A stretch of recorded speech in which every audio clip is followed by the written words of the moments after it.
দয়া করে ভিড় করবেন না, ঠেলাঠেলি করবেন না।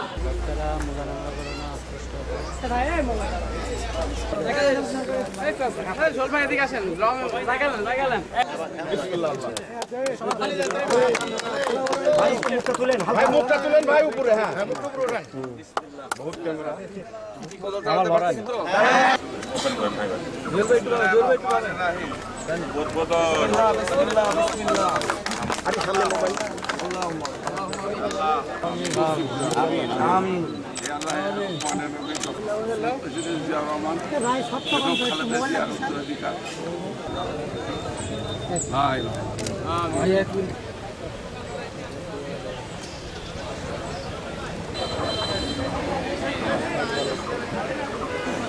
জেলা ম্যাজিস্ট্রেট জনাব আরিফ হোসেন স্যার আর উপস্থিত রয়েছেন মহোদয়কে ফুল দিয়ে বরণ করে নেওয়ার জন্য গঠন করে দিয়েছে। আমরা চেষ্টা করব এই কমিটিটাকে সবাই মিলে যেন গতিশীল নদীমাতৃক দেশ, এই দেশের নদী এবং খালগুলো রক্ষা করে ফসল ফলাতে পারে, এই জন্য উনি খাল খনন কর্মসূচি গ্রহণ করেছিলেন এবং সার্বিকভাবে পরিবেশের উন্নতি ঘটবে, যা আমাদের জীবন। আমরা আশা করব এই যে আজকে থেকে যে কাজটা শুরু হতে যাচ্ছে করবেন সরব কুমার দাস। আমি সরব কুমার দাসকে এডিএম আরিফ হোসেন সাহেব এখানে উপস্থিত। সম্মানিত আল্লাহ মেহমানগণ, তোরা দিয়ে অভিনন্দন জানাচ্ছে। কথা বলে, ফুল গল্প করে, হাসাহাসি করে, এক নম্বর যৌন আবেগ সৃষ্টি করে।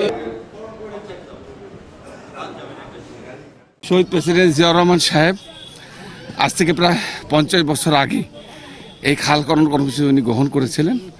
আজকে দেরিতে হলেও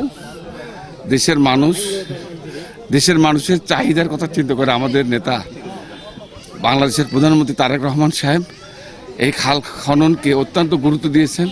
এদেশের কৃষক, বাংলাদেশের 80% মানুষ কৃষির উপর নির্ভরশীল এবং কৃষি হচ্ছে আমাদের একমাত্র জীবন মরণ বা একমাত্র ভরসা।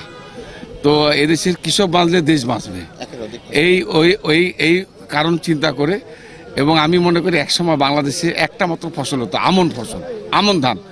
আজকে যে তিনটা ফসল যে উৎপাদিত হচ্ছে, এটাও শহীদ প্রেসিডেন্ট জিয়াউর রহমানের অবদান।